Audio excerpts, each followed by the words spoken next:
ನಮಸ್ಕಾರ ಎಲ್ರಿಗೂ. ನಾನು ನಿಮ್ಮ ಅಸ್ಟ್ರೋ ಪಲ್ಲವಿ ಹಿರೇಮಠ್. ಇವತ್ತೊಂದು ನಾನು ನಿಮಗೆ ವಾಸ್ತು ಟಿಪ್ನ ತೊಗೊಂಡು ಬಂದಿದ್ದೀನಿ. ಏನಪ್ಪ ಅಂತಂದಾಗ ನೋಡಿ, ಯೂಶ್ವಲಿ ಮನೆಯಲ್ಲಿ ಟ್ಯಾಬ್ಲೆಟ್ಸು ಮೆಡಿಸಿನ್ಸು ಇರುತ್ತೆ, ಮಕ್ಕಳಿದ್ದಲ್ಲಿ ಸಿರಪ್ಸ್ಗಳಿರುತ್ತೆ.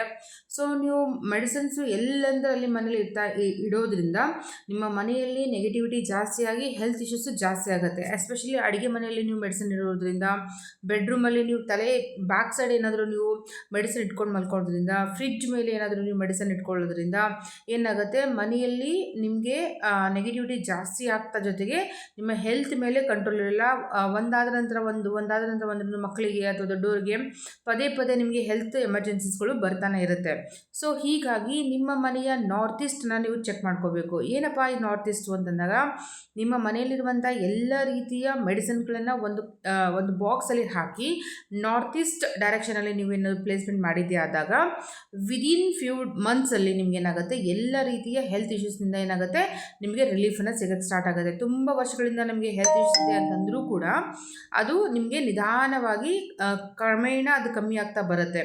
ಸೊ ಆರಾಮವಾಗಿ ಎಲ್ಲರೂ ಹೆಲ್ದಿಯಾಗಿರ್ತೀರ, ಯಾವುದೇ ಥರದ ಹೆಲ್ತ್ ಇಶ್ಯೂಸ್ಗಳು ಆಗೋದಿಲ್ಲ. ಎಸ್ಪೆಷಲಿ ಅಡುಗೆ ಮನೆಯಲ್ಲಿ ದಯಮಾಡಿ ನಿಮ್ಮ ಮೆಡಿಸಿನ್ಸ್ ಇಡಬೇಡಿ, ಫ್ರಿಜ್ ಮೇಲೆ ಮೆಡಿಸಿನ್ ಇಡಬೇಡಿ. ಬೆಡ್ರೂಮಲ್ಲಿ ನೀವು ಮಲಗಬೇಕಾದಾಗ ನಿಮ್ಮ ತಲೆ ಪಿಲ್ಲೋ ಹಿಂದ್ಗಡೆಗೆ ನೀವು ಮೆಡಿಸಿನ್ ಇಟ್ಕೊಳ್ತಾ ಇದ್ದರೆ ಅದು ಕೂಡ ಮಾಡಬೇಡಿ.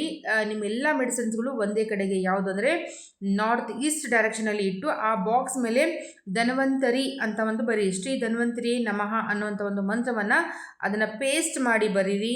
ನಿಮ್ಮ ಮನೆಯಲ್ಲಿರುವಂಥ ಎಲ್ಲ ರೀತಿಯ ಹೆಲ್ತ್ ಇಶ್ಯೂಸ್ಗಳು ಆದಷ್ಟು ಬೇಗ ಕಮ್ಮಿ ಆಗ್ತಾ ಬರುತ್ತೆ.